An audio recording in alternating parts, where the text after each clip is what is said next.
Good morning, friends. Welcome to Mysterious Universe 360. Today, we are going to extend our discussion of chemical processes to a new aspect of chemical process, that is the thermodynamic aspect. But before that, we need to acquaint ourselves with some of the jargons that I will use time and again in the thermodynamic discussion. So the first one of that is heat. Heat क्या है? Basically, heat is the transfer of energy due to temperature difference. Temperature difference की वजह से जो transfer होता है energy का, उसको हम लोग कहते हैं हीट. हीट उसको हम क्यू से रिप्रेजेंट करते हैं, और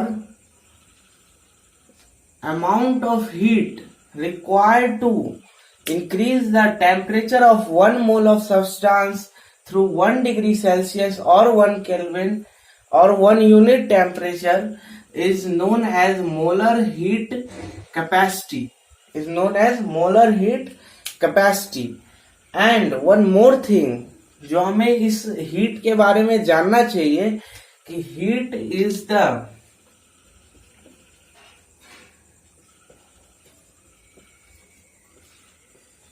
transfer of energy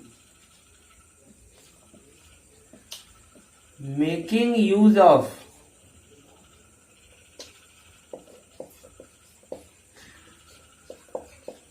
disorderly molecular motion. Heat is the transfer of energy, जो आप जान चुके हैं. Making use of disorderly molecular motion. Disorderly molecular motion का ही दूसरा नाम है थर्मल मोशन.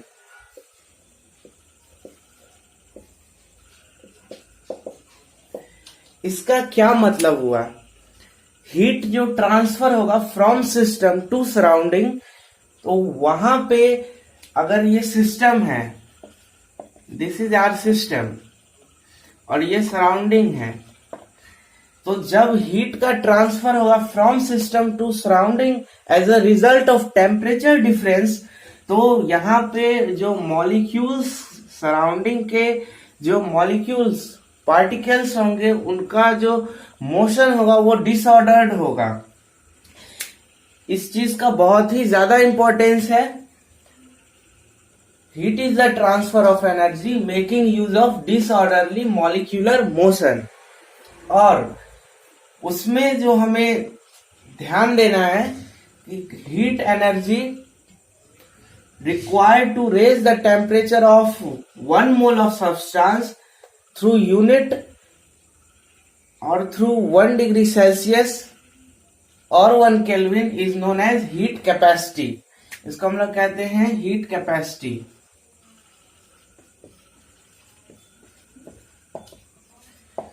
तो ये हमारा फर्स्ट टर्म था जो हमें थर्मोडायनेमिक डिस्कशन में यूज होगा. सेकेंड टर्म जो है वो है वर्क. वर्क क्या है? आप जानते हैं फिजिक्स के कि वर्क फोर्स और उसके जो डिस्प्लेसमेंट होता है उसका डॉट प्रोडक्ट होता है. लेकिन इन केमिस्ट्री हम लोग को कुछ और चीज इसके बारे में जानना होता है.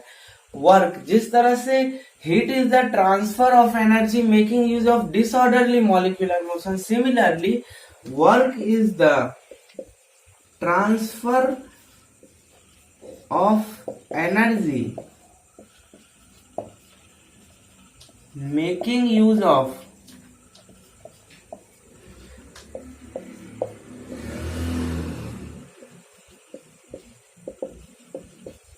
organized motion. Making use of organized motion. Heat is the transfer of energy making use of disorderly molecular motion. Work is the transfer of energy making use of organized motion. Organized motion, it means कि पहले particles disorganised था. जब आपने, या piston, let us assume ये piston है, और यहां से ये इधर सिस्टम है और ये सराउंडिंग है। तो जब ये वर्क परफॉर्म करेगा तो इसके मॉलिक्यूल्स ऑर्गेनाइज्ड वे में एक डायरेक्शन में जाएंगे, ऑर्गेनाइज्ड वे में। तो वहां पे हम कहेंगे कि वर्क हुआ है। Work is equivalent to, doing work is equivalent to lifting a weight. Doing work is equivalent to lifting a weight. जैसे इलेक्ट्रिक वर्क हम उसको मोटर से कनेक्ट कर देंगे and that will be used to lift a weight. तो doing work is equivalent to lifting a weight. अब work से related जो हमें फिजिकल केमिस्ट्री में नीड होगा वो हम लोग डिस्कस करते हैं।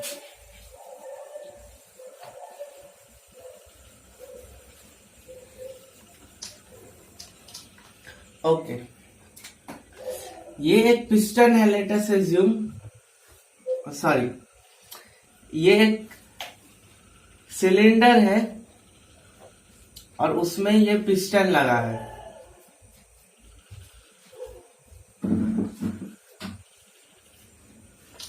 एक्सटर्नल प्रेशर हम लोग डाल रहे हैं और इस एक्सटर्नल प्रेशर के कारण इसका ये डिस्प्लेसमेंट होता है।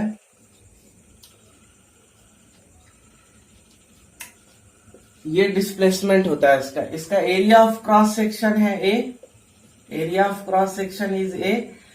तो हम जानते हैं वर्क जो होता है, वर्क होता है force into displacement. Force into displacement, force होगा pressure into area, pressure into area, और डिस्प्लेसमेंट होगा ये। And this area of cross section into length is change in volume, P external और change in volume। अब यहाँ पे volume जो change हो रहा है वो फ्रॉम यहां से यहां चेंज हो रहा है, वॉल्यूम घट रहा है। तो वॉल्यूम घट रहा है और हम जब जानते हैं कि वर्क, एक्सटर्नल वर्क जब हम करेंगे तो एक्सटर्नल वर्क करने से एनर्जी सिस्टम का इंक्रीज होगा। ये साइन कन्वेंशन है जो फिजिक्स से डिफरेंट है कि क्यू, हीट एनर्जी जब हम सिस्टम को देंगे तो उसका एनर्जी इंक्रीज होगा। तो Q absorbed by the system वो ग्रेटर देन 0 होगा और heat energy release by the system वो लेस देन 0 होगा। ये एब्जॉर्ब और heat energy released by the system वो नेगेटिव, हम उसको कन्वेंशन है, bye convention heat energy absorb वो इंक्रीज करेगा उसका एनर्जी, सिस्टम का एनर्जी वो हम पॉजिटिव लेंगे। जो एनर्जी वो रिलीज कर देगा, हीट एनर्जी जो वो रिलीज करेगा उसका एनर्जी डिक्रीज होगा, उसको हम लोग नेगेटिव कंसीडर करेंगे। जब हम वर्क करेंगे सिस्टम पे, work done on the system, तो जब वर्क डन होगा सिस्टम पे तो सिस्टम का एनर्जी इंक्रीज होगा, तो उसको हम लोग पॉजिटिव लेंगे। और जब work done by the system होगा, जब सिस्टम वर्क करेगा तो उसका एनर्जी डिक्रीज होगा, तो वो नेगेटिव होगा। ये कन्वेंशन है, दिस इज योर कन्वेंशन। अब यहां पे आप देखेंगे कि वर्क डन किया गया सिस्टम पे वर्क डन किया गया है और ये पार्ट नेगेटिव है क्योंकि वॉल्यूम डिक्रीज हो रहा है, फाइनल वॉल्यूम कम है इनिशियल वॉल्यूम से, तो ये पार्ट नेगेटिव होगा। But according to our convention it should be positive. तो इसको पॉजिटिव करने के लिए हम यहाँ पे एक नेगेटिव साइन अटैच कर देंगे। तो ये हमारा वर्क का हमारा फॉर्मूला हो जाएगा। वर्क डन जो होगा सिस्टम पे वो minus of P external into change in volume. अब ये चीज जो है आपको, अब इस चीज में आपको क्या ख्याल रखना है कि वर्क और heat, work and heat are path function, वो पाथ फंक्शन है। ये पाथ फंक्शन क्या होता है? पाथ फंक्शन एक ऐसा फंक्शन होता है जो पाथ पे डिपेंड करता है, और इसका काउंटर पार्ट होता है स्टेट फंक्शन जो पाथ से इंडिपेंडेंट होता है। इसका एक एग्जाम्पल आप ऐसे समझ सकते हैं। मान लीजिए ये छत है हमारे घर का और ये जमीन है। अगर हम यहां से हमें छत पे जाना है जो कि h हाइट पे है, तो हम कहेंगे कि हमारा जो सेपरेशन है अर्थ सरफेस से वो h है। हमारा सेपरेशन अर्थ सरफेस से वो h है, बट हमने जो डिस्टेंस कवर किया वो डिफर कर सकता है। अगर हम सीढ़ी से जाएं तो वो अलग डिस्प्लेसमेंट होगा, अगर हम उड़ के जाएं इस तरह से तो वो डिस्टेंस अलग होगा। तो डिस्टेंस में very but the separation from earth remains the same, it is independent of path. तो वर्क और हीट पाथ डिपेंडेंट है, वो पाथ पे डिपेंड करता है। और आगे हम लोग बहुत सारे टर्म्स को जानेंगे जो पाथ इंडिपेंडेंट होगा। ये एक इंपॉर्टेंट पॉइंट है जो आपको ध्यान रखना है। Work and heat are path dependent function. अब work is negative of P external del V, ये हमने इस केस के लिए निकाला, ये हर केस के लिए वैलिड है क्योंकि हमने प्रॉपर साइन कन्वेंशन यूज किया है। अब यहां से हम क्या समझ सकते हैं? अगर वॉल्यूम इंक्रीज होता तो डेल वी पॉजिटिव होता, तो वर्क डन नेगेटिव होता। और वर्क डन नेगेटिव कब होता है? जब वर्क डन बाय सिस्टम। तो एक्सपेंशन वर्क जो होता है वो सिस्टम करता है और वो नेगेटिव होता है। वर्क नेगेटिव और positive is just a convention. हमें मैग्नीट्यूड वाइज बात करना है, लेकिन नेगेटिव और पॉजिटिव साइन क्या डिनोट करता है कि वर्क सिस्टम पे हुआ है या सिस्टम ने वर्क किया है। अब हम कुछ और बातों को जानेंगे।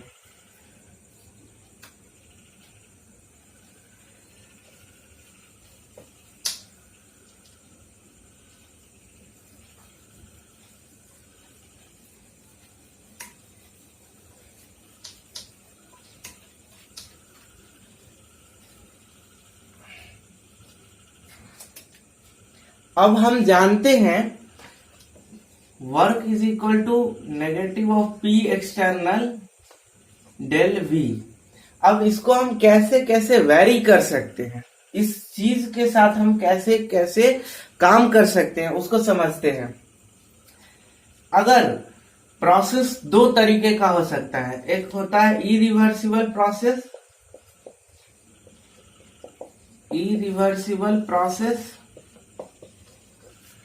एक होता है रिवर्सिबल प्रोसेस।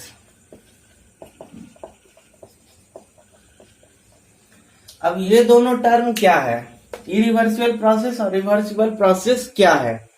इरिवर्सिबल प्रोसेस जो कि फिर से रिटर्न नहीं किया जा सकता है, ये काफी फास्ट प्रोसेस होता है। और रिवर्सिबल जिसको किसी भी टाइम रिवर्स किया जा सकता है, उसको वापस किया जाता है, यह बहुत ही स्लो प्रोसेस है।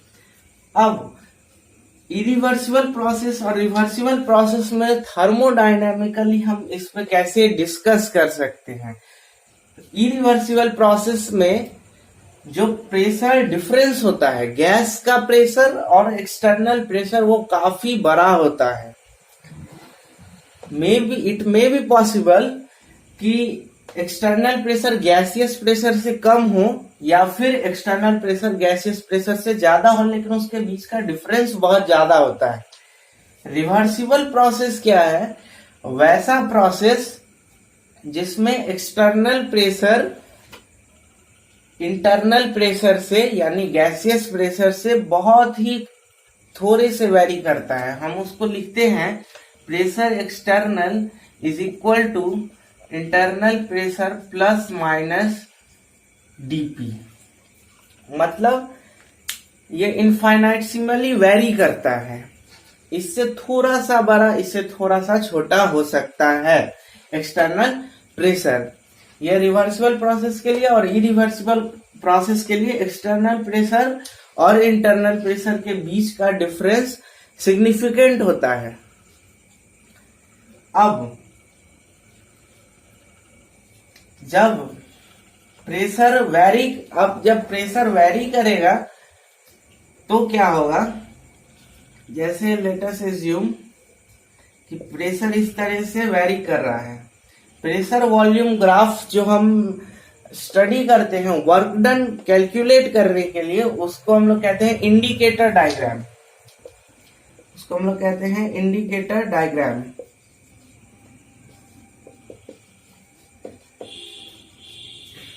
वैसा डायग्राम जो प्रेशर और वॉल्यूम के बीच में प्लॉट किया जाता है और उसके हेल्प से हम वर्क डन कैलकुलेट करते हैं। वर्क डन कैसे कैलकुलेट करेंगे, तो आप जानते हैं P एक्सटर्नल डेल V, ये प्रेशर है और ये वॉल्यूम है। अगर प्रेशर वेरी कर रहा है तो हम छोटे छोटे सेक्शंस में उसको डिवाइड करके और हर एक सेक्शन का जो एरिया निकालेंगे, प्रेशर इनटू वॉल्यूम, जो हम एरिया निकालेंगे उसका समेशन जो होगा वो वर्क डन के इक्वल होगा। और अगर प्रेशर वॉल्यूम का फंक्शन है, तो हम इस फॉर्मूले का यूज, जब प्रेशर वॉल्यूम का फंक्शन है तो हम इस स्ट्रिप को और छोटा कर सकते हैं। इनफाइनाइटसिमल लेंथ का स्ट्रिप हम लेंगे और उसका जो एरिया होगा वो हम जानते हैं, इंटीग्रेशन से हम उसको कैलकुलेट कर सकते हैं। P external del V negative, यही चीज है यहाँ। P एक्सटर्नल डेल V, ये P प्रेशर, ये प्रेशर और dV लेंथ का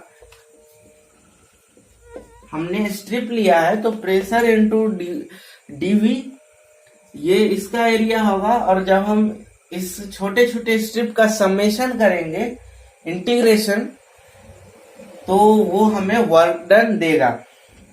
अब रिवर्सिबल प्रोसेस के लिए हम लोग जानते हैं कि एक्सटर्नल प्रेशर और इंटरनल प्रेशर के बीच में स्लाइट डिफरेंस होता है। तो जब हम एक्सटर्नल प्रेशर की जगह पे वो पुट करते हैं internal pressure plus minus dP into dV, तो यहाँ पे हमें मिलता है P इंटरनल इंटू dV और dP इंटू dV। तो ये तो छोटा है, बहुत ही छोटा, और ये भी बहुत ही छोटा, तो दोनों का प्रोडक्ट और भी छोटा। तो ये नेग्लेक्ट हम लोग कर देते हैं और हमारा जो एक्सप्रेशन आएगा वो कुछ इस तरीके का आएगा। अब P इंटरनल dV और यहाँ पे नेगेटिव साइन भी आएगा। ये वर्क हम कैलकुलेट कर रहे हैं in case of reversible process. Reversible process के केस में हम लोग वर्क कैलकुलेट कर रहे हैं। अब रिवर्सिबल प्रोसेस और इरिवर्सिबल प्रोसेस के बारे में एक और चीज हमें बहुत ही इंपॉर्टेंट नोट करना है। Work reversible is more than work irreversible for expansion. Expansion के केस में रिवर्सिबल प्रोसेस में जो वर्क डन होता है वो इरिवर्सिबल प्रोसेस के वर्क डन से ज्यादा होता है फॉर एक्सपेंशन। इसको समझते हैं हम लोग।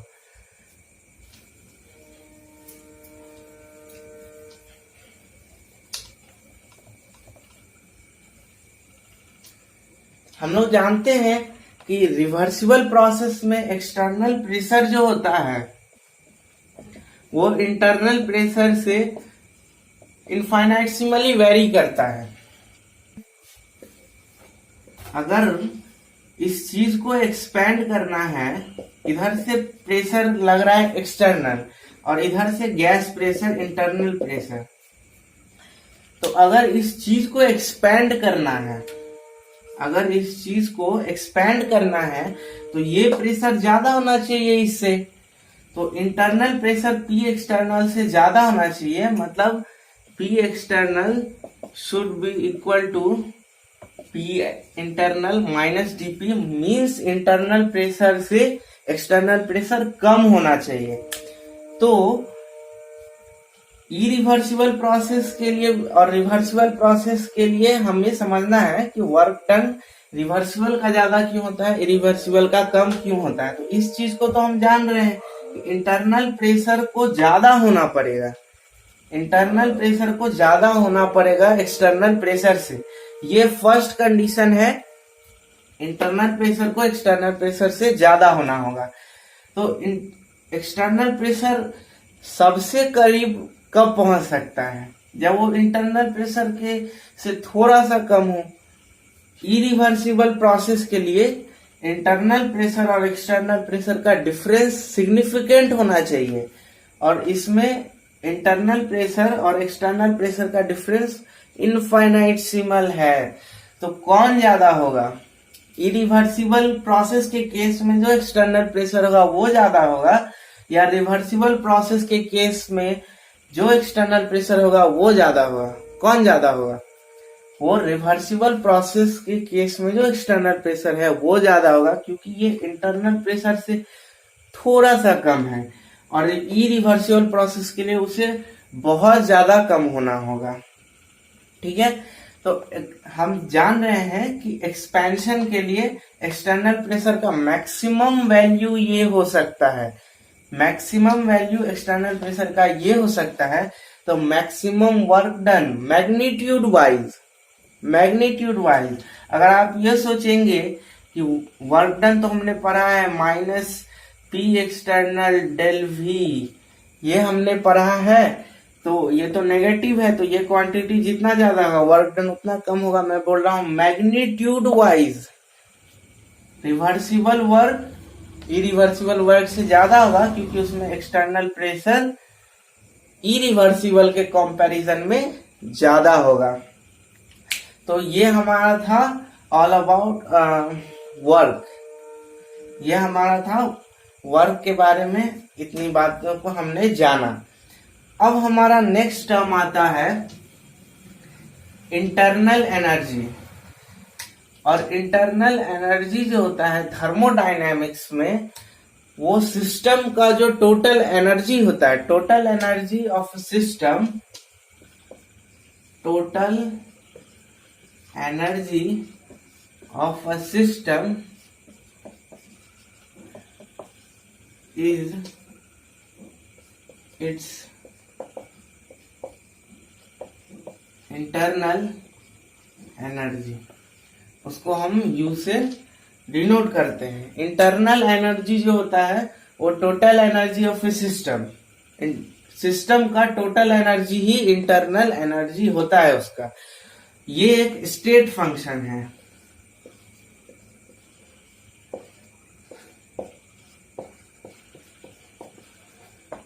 Depends only on the initial and final condition irrespective of how you have done that.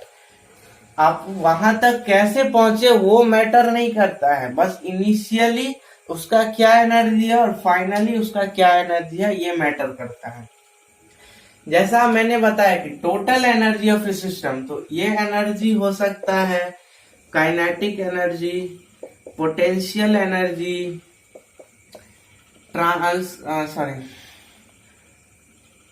Kinetic energy, potential energy, rotational energy, thermal energy और बहुत सारे एनर्जी। तो इतने एनर्जी होते हैं किसी सिस्टम में, हम उसे कैलकुलेट नहीं कर सकते हैं। तो इसका कोई एब्सोल्यूट वैल्यू नहीं होता है, इंटरनल एनर्जी का कोई एब्सोल्यूट वैल्यू नहीं होता है। हम यहां से एक कंक्लूजन ड्रॉ करना चाहते हैं, काइनेटिक और पोटेंशियल और बाकी सारा तो है। यहां डिफरेंस कब आता है, यहां डिफरेंस कब आता है? आइडियल गैस के केस में कोई इंटरेक्शन प्रेजेंट नहीं होता है, आइडियल गैस के केस में कोई इंटरेक्शन प्रेजेंट नहीं होता है, कोई इंटरमॉलिक्यूलर फोर्स ऑफ अट्रैक्शन नहीं होता है, तो पोटेंशियल एनर्जी उस केस में 0 होता है। उस केस में सिर्फ काइनेटिक एनर्जी होता है। आइडियल गैस के केस में सिर्फ काइनेटिक एनर्जी होता है। उसके काइनेटिक एनर्जी को हम लिखेंगे half mvx², half mvy², half mvz², half I omega x²। और सिमिलरली ये ट्रांसलेशनल काइनेटिक एनर्जी है, ये रोटेशनल काइनेटिक एनर्जी होगा, वाइब्रेशनल काइनेटिक एनर्जी होगा। जितने काइनेटिक एनर्जी होंगे वो होगा। अब ये जो काइनेटिक एनर्जी है, ये डिफरेंट टाइप ऑफ एनर्जी, ये काइनेटिक एनर्जी ट्रांसलेशनल है, फिर काइनेटिक एनर्जी रोटेशनल होगा। वो डिफरेंट टाइप ऑफ एनर्जी वो पोसेस कर सकता है। तो हम लोग कहते हैं उसको degree of freedom. Degree of freedom,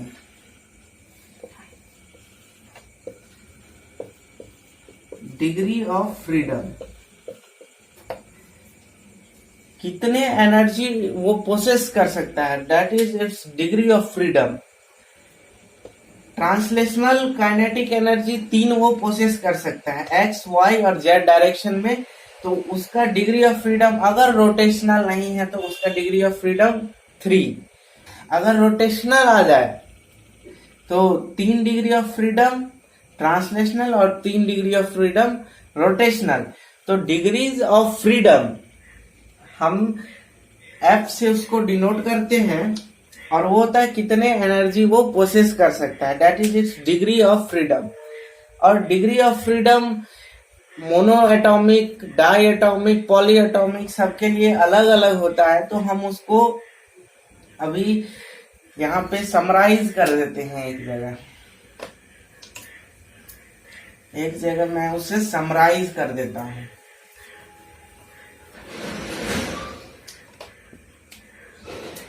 degrees of freedom, degrees of freedom यहाँ पे मोनो एटॉमिक, यहाँ diatomic,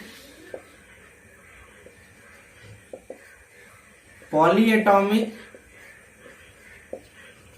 polyatomic, monoatomic means सिर्फ एक एटम, जैसे कि नोबल गैस। तो मोनो एटॉमिक आइडियल गैस, उसका डिग्रीज ऑफ फ्रीडम होता है 3। एक है, अब ये किसी भी एक्सिस के अबाउट रोटेट कर सकता है, तो उसका रोटेशनल डिग्री ऑफ फ्रीडम नहीं होगा, इसका सिर्फ ट्रांसलेशनल डिग्री ऑफ फ्रीडम होगा 3 डायरेक्शन में, एक्स, वाई और जेड। ठीक है, तो उसका degrees of freedom 3। Diatomic molecule रहेगा, डाई एटॉमिक मॉलिक्यूल है, तो उसका डिग्रीज ऑफ फ्रीडम जो है, तो 3 एक्सिस पे अगर हम देखें तो ट्रांसलेशनल तो तीनों होगा ही, रोटेशनल में इसका moment of inertia about the axis जो इससे पास कर रहा है, उसके अबाउट मोमेंट ऑफ इनर्शिया 0 होगा, बिकॉज उसका रेडियस बहुत ही कम है, तो मोमेंट ऑफ इनर्शिया कम होगा। आप जो फिजिक्स से जानते हैं, तो वहां सिर्फ x और y डायरेक्शन, या मतलब इस और इस डायरेक्शन में उसका रोटेशनल डिग्रीज ऑफ फ्रीडम होगा, और ट्रांसलेशनल 3, तो total 5 degrees of freedom. Poly atomic में 2 केस आते हैं, एक होता है लीनियर, जैसा कि CO2 मॉलिक्यूल 3 एटम का होता है, लेकिन वो लीनियर होता है, और एक होता है नॉन लीनियर।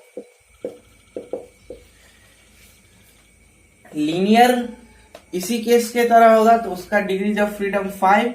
नॉन लीनियर इस तरह से होगा, यहाँ पे 3 एटम होंगे, तो सारे एक्सिस के अबाउट इसका मोमेंट ऑफ इनर्शिया होगा, और ट्रांसलेशनल डिग्रीज ऑफ फ्रीडम 3 होगा, तो टोटल 6 डिग्रीज ऑफ फ्रीडम।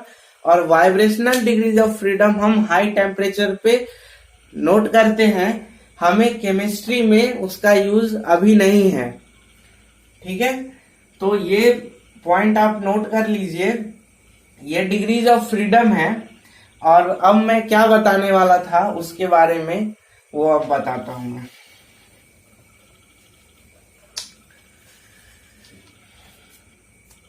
तो हमने आपको बोला कि एनर्जीज पोटेंशियल 0 होता है और काइनेटिक होता है आइडियल के केस में, और बाकी वो सब एनर्जी होता है। तो हम कह सकते हैं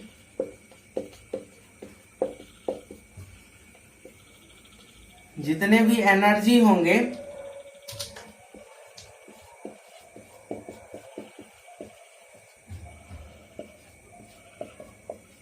जितने डिग्रीज ऑफ फ्रीडम उतने एनर्जी के टर्म्स होंगे, जितने डिग्रीज ऑफ फ्रीडम उतने एनर्जी के टर्म्स। मोनो एटॉमिक के लिए सिर्फ ट्रांसलेशनल डिग्रीज ऑफ फ्रीडम हुआ तो ये उसके लिए काफी है। डाई एटॉमिक के लिए 5 डिग्रीज ऑफ फ्रीडम, तो 2 और हमें ऐड करना होगा रोटेशनल वाला। तो अब यहाँ पे मैं इंट्रोड्यूस करने वाला हूं law of equipartition. Law of equipartition of energy. Law of equipartition of energy ये क्या कहता है? Average contribution of each quadratic contribution, average of each quadratic contribution is equal to half KT। ये लॉ ऑफ इक्विपार्टीशन कहता है कि जितने भी क्वाड्रेटिक कंट्रीब्यूशन होते हैं एनर्जी में वो सारे इक्वल होते हैं और वो होते हैं हाफ KT के बराबर। तो अगर किसी में 3 डिग्रीज ऑफ फ्रीडम है तो हाफ KT इसके लिए, हाफ KT इसके लिए, हाफ KT इसके लिए, तो 3/2 KT होगा। तो F डिग्रीज ऑफ फ्रीडम होगा तो उसके लिए एनर्जी हम लिख सकते हैं F/2 KT, लिख सकते हैं F/2 KT।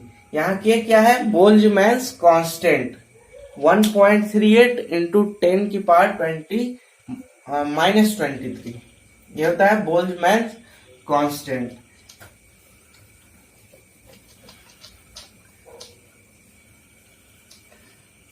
अब देखो U is equal to F/2 KT from law of equipartition of energy. अब K ये एक मॉलिक्यूल्स एक पार्टिकल के लिए ये है, ये एक मॉलिक्यूल एक पार्टिकल के लिए हमने लिखा। तो n पार्टिकल्स अगर होगा उस सैंपल में तो इसके लिए इंटरनल एनर्जी /2 NKT। और अगर हम इसे एवोगाड्रोस कांस्टेंट से डिवाइड करें और मल्टीप्लाई करें कोई फर्क नहीं पड़ेगा, लेकिन हम जानते हैं कि ये चीज यूनिवर्सल गैस कांस्टेंट R के इक्वल होता है और number of particles by Avogadro's number moles के बराबर होता है। तो इसे हम लिख सकते हैं F/2 nRT। ये इंटरनल एनर्जी के लिए फॉर्मूला है आइडियल गैस के केस में। U is equal to F/2 nRT। अब यहां से हम इसको डिफरेंशिएट करें फॉर मेजरेबल चेंज, तो ये होगा F/2 nR del T। ये भी एक इंपॉर्टेंट फॉर्मूला है। और फॉर इनफाइनाइटेसिमल चेंज इसको हम ऐसे लिख सकते हैं du is equal to F/2 nR dt। ये मेजरेबल के लिए, ये इनफाइनाइटेसिमल के लिए दोनों इंपॉर्टेंट फॉर्मूला है, इसको आप नोट कर लीजिए।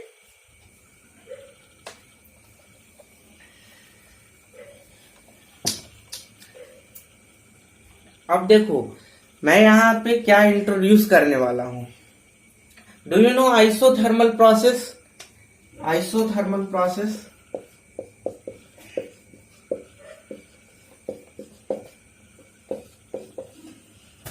आइसोथर्मल प्रोसेस एक ऐसा प्रोसेस होता है जिसमें टेम्परेचर कांस्टेंट रहता है। आइसोथर्मल प्रोसेस एक ऐसा प्रोसेस होता है जिसमें टेम्परेचर कांस्टेंट रहता है। तो टेम्परेचर कांस्टेंट रहेगा तो चेंज इन इंटरनल एनर्जी 0। तो for isothermal process we can say change in internal energy is 0। और यहाँ पे हम ये भी कह सकते हैं कि इंटरनल एनर्जी जो होता है आइडियल गैस के लिए वो वेरी करता है टेम्परेचर के साथ। आइडियल गैस के लिए इंटरनल एनर्जी टेम्परेचर के साथ लीनियरली वेरी करता है। इंटरनल एनर्जी टेम्परेचर के साथ लीनियरली वेरी करता है, जो आप यहां से नोट कर सकते हैं। इंटरनल एनर्जी टेम्परेचर के साथ लीनियरली वेरी करता है और ये आइडियल गैस के वॉल्यूम पे डिपेंड नहीं करता है। फॉर आइडियल गैस, मैं बार बार बोल रहा हूं, आइडियल गैस के लिए इंटरनल एनर्जी टेम्परेचर के साथ लीनियरली वेरी करता है और वो आइडियल गैस के वॉल्यूम पे डिपेंड नहीं करता है, क्योंकि आप यहाँ देख सकते हैं कि यहाँ सिर्फ टेम्परेचर ही एक ऐसा क्वांटिटी है जो वेरी कर रहा है। तो हम इसको लिख सकते हैं फॉर्मली, इंटरनल एनर्जी वॉल्यूम के साथ वेरी नहीं करता है फॉर आइडियल गैस। मैं यहां लिख ही देता हूं लास्ट में, for ideal gas. Ideal gas के लिए इंटरनल एनर्जी वॉल्यूम के साथ वेरी नहीं करता है। अब ये आइसोथर्मल प्रोसेस था। अब जब आइसोथर्मल प्रोसेस को मैंने इंट्रोड्यूस कर ही दिया है, जिसमें टेम्परेचर कांस्टेंट होता है, तो हम जानते हैं कि वर्क जो हमारा होता है माइनस PdV, ये होता है वर्क। और हम ये भी जानते हैं आइडियल गैस इक्वेशन से PV is equal to nRT, और यहां से हम लिख सकते हैं P is equal to nRT upon V। तो यहाँ पे अगर हम सब्स्टिट्यूट कर देंगे उसको, nRT अपॉन V dV, ठीक है। टेम्परेचर कांस्टेंट है, मोल्स कांस्टेंट है और यूनिवर्सल गैस कांस्टेंट R वो भी कांस्टेंट है। तो nRT को हम इंटीग्रेशन साइन से बाहर निकालेंगे और यहाँ लिमिट देंगे इनिशियल वॉल्यूम से फाइनल वॉल्यूम। हम वर्क डन कैलकुलेट कर रहे हैं, तो ये हमारा आएगा माइनस nRT। और आप जानते हैं कि x टू द पावर -1 का इंटीग्रेशन होता है ln V from Vi to Vf। उसको आप लिख सकते हैं Vf बाय Vi। जब प्रॉपर लिमिट सब्स्टिट्यूट करेंगे, natural log of Vf upon Vi। और आप ये भी जानते हैं बॉयल्स लॉ से PV is equal to constant, तो PI VI is equal to PF VF at constant temperature. तो VF upon VI, VF upon VI is equal to PI upon PF, PI upon PF। तो VF upon VI की जगह पे आप substitute कर सकते हैं PI अपॉन PF। ये भी एक इंपॉर्टेंट फॉर्मूला है वर्क कैलकुलेट करने के लिए फॉर आइसोथर्मल रिवर्सिबल प्रोसेस, ठीक है। आइसोथर्मल रिवर्सिबल प्रोसेस के लिए ये इंपॉर्टेंट फॉर्मूला है। तो अभी तक हमने थर्मोडायनामिक डिस्कशन के लिए 3 टर्म्स पर डिस्कस किया है, इंटरनल एनर्जी, वर्क और हीट। अब हमें ये जानना चाहिए कि ये तीनों एक दूसरे से कैसे रिलेटेड हैं, किस तरीके से ये रिलेटेड है। तो ये रिलेटेड हैं एक दूसरे से इस तरीके से। इंटरनल एनर्जी चेंज वो heat added plus work done उससे रिलेटेड है। अब इसको हम कहते हैं mathematical form of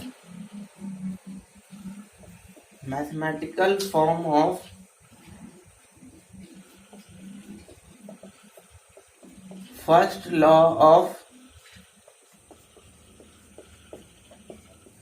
thermodynamics. Thermodynamics का फर्स्ट लॉ का मैथमेटिकल फॉर्म है ये। Change in internal energy is equal to heat plus work. इसका आपको बहुत सारा एक्सप्लेनेशन मिलेगा, लेकिन I am not going into detail of that. Internal energy heat plus work. अब यहाँ पे आप देख सकते हैं आइसोलेटेड सिस्टम के लिए ये दोनों टर्म 0 होगा, तो अल्टीमेटली इंटरनल एनर्जी चेंज भी 0 होगा। तो कहता है फर्स्ट लॉ कि internal energy of an isolated system remains constant. अगर इंटरनल एनर्जी चेंज कर रहा है तो हम उस पर वर्क डन किए होंगे, इसलिए एनर्जी चेंज कर रहा है, या फिर हीट ऐड किए होंगे। हमने पहले स्लाइड में ही देखा था, heat is the transfer of energy, work is the transfer of energy and you is internal energy. तो जब वर्क करेंगे तो हीट का ट्रांसफर जब वर्क करेंगे तो एनर्जी का ट्रांसफर होगा, और हीट देंगे तो भी एनर्जी का ट्रांसफर होगा। तो एनर्जी का ट्रांसफर हुआ तो या तो एनर्जी डिक्रीज होगा या एनर्जी इंक्रीज होगा, तो वो इंटरनल एनर्जी चेंज के बराबर होगा। हमने आपको बताया था कि इंटरनल एनर्जी का एब्सोल्यूट वैल्यू आप कैलकुलेट नहीं कर सकते हैं, बट उसमें चेंज आप कैलकुलेट कर सकते हैं। और आप चेंज कैलकुलेट कर सकते हैं तो ये होगा state function.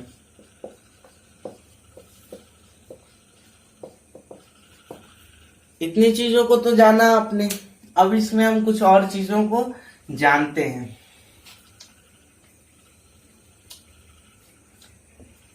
Eight constant volume, जब वॉल्यूम कांस्टेंट रहे तो वर्क का क्या एक्सप्रेशन है।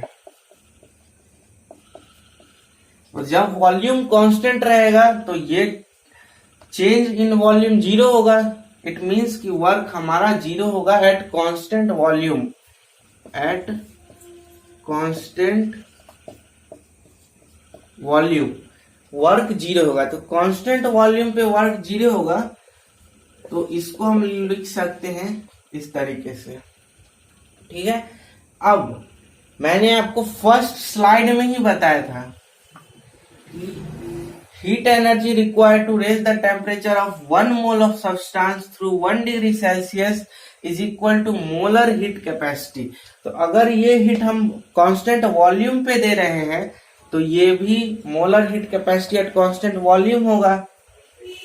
तो QV is equal to NCV del T eight constant volume. और इस चीज को हम यहां सब्स्टिट्यूट कर सकते हैं, NCV del T is equal to del U। तो del U upon del T is equal to NCV। तो for measurable change del U upon del T is equal to NCV। For infinitesimal change you can similarly write du upon dt is equal to NCV। For 1 mole you can just remove it, and for general you can substitute it। du upon dt is equal to NCV। ये हमारा first point था।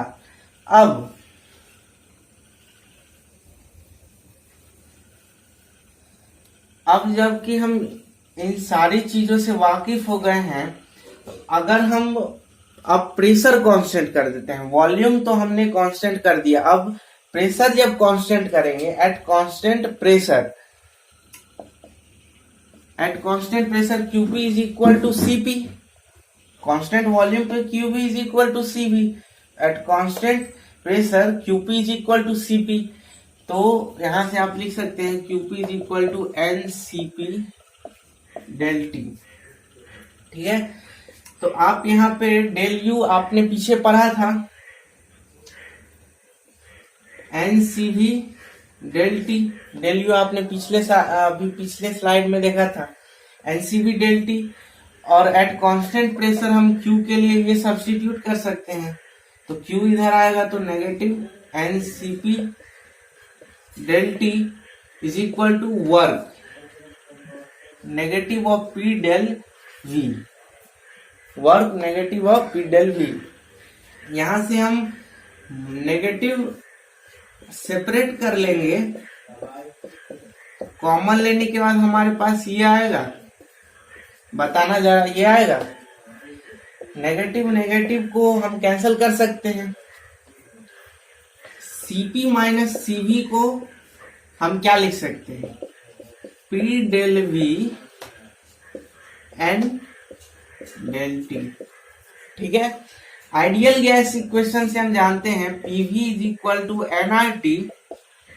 जब इसको हम differentiate करेंगे तो P D V plus V D P chain rule product rule एनआरडीटी।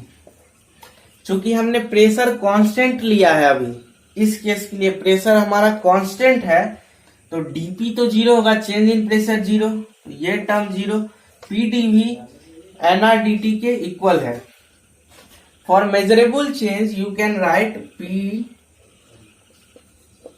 Del V is equal to N R del, T N del T को इस साइड आप ट्रांसपोज करेंगे तो you will be left with R, universal gas constant. तो ये चीज को हम यहाँ पे सब्स्टिट्यूट करेंगे तो सीपी माइनस सीबी जो आएगा हमारा वो आर के बराबर। ये मेयर्स रिलेशन है, Mayer's relation. CP minus CV is equal to R, ये molar specific heat, molar heat capacity है, मोलर हीट कैपेसिटी है। यानी यहाँ जो हीट कैपेसिटी है उसमें हमने मोल से डिवाइड किया है, ये मोलर हीट कैपेसिटी है। तो ये मोलर हीट कैपेसिटी कहने का मतलब कि 1 मोल के लिए ये चीज है। अगर इसको हम इस फॉर्म में ट्रांसफर करेंगे तो n इधर आ जाएगा, तो Cp minus Cv is equal to nR, वो हीट कैपेसिटी के टर्म में, और ये मोलर हीट कैपेसिटी के टर्म में मेयर्स रिलेशन हमें मिल गया। इस चीज को आप नोट कर लें, और फिर मैं एक और नए कॉन्सेप्ट की ओर जाऊंगा, बिल्कुल इसी से रिलेटेड। मैथमेटिकल डेराइवेशन जितना भी मैंने किया है अभी तक, उस सबको आप लोग रिव्यू कर लो एक बार।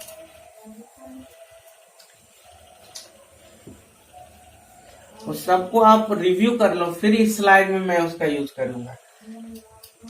अभी मैंने आपको पीछे बताया था कि du अपॉन dt जो है वो NCV के इक्वल होगा, और उससे पहले लॉ ऑफ इक्विपार्टीशन का यूज करके मैंने आपको बताया था कि U इज इक्वल टू होता है F/2 nRT। ठीक है, तो जब इसको आप टेम्परेचर के रिस्पेक्ट में डिफरेंशिएट करेंगे तो you will get F/2 nR, ये आपको मिलेगा। और du/dt NCV के इक्वल होता है, NCV F/2 nR, n और n कैंसल होगा, CV is equal to F/2R आपको आएगा। यानी डिग्रीज ऑफ फ्रीडम की हेल्प से आप molar heat capacity at constant volume calculate कर सकते हैं।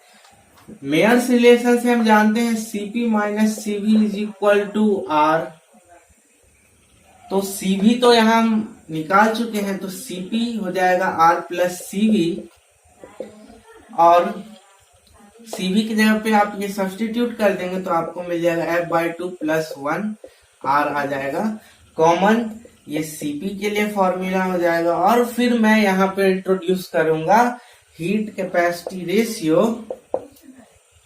हीट कैपेसिटी रेशियो, उसको हम गामा से रिप्रेजेंट करते हैं, वो होता है Cp अपॉन Cv, और Cp अपॉन Cv करेंगे तो वो हो जाएगा F+2 अपॉन F। ये भी हमारा एक इंपॉर्टेंट रिलेशन है। वेट, आपको यहाँ पे और एक चीज नोटिस करना है कि डिग्रीज ऑफ फ्रीडम तो 2 से बड़ा होगा, ये F/2R है और ये F/2R प्लस R है, मतलब Cp Cv से बड़ा है, Cp is greater than Cv, तो Cp/Cv जो होगा वो 1 से बड़ा होगा। इसका मतलब हीट कैपेसिटी रेशियो वो 1 से बड़ा होगा। इस चीज को आप नोट कर लीजिए। और अब मैं इस क्लास को रैप अप करने वाला हूं, और क्वेश्चंस जो हैं इसके वो हम अगले क्लास में देखेंगे।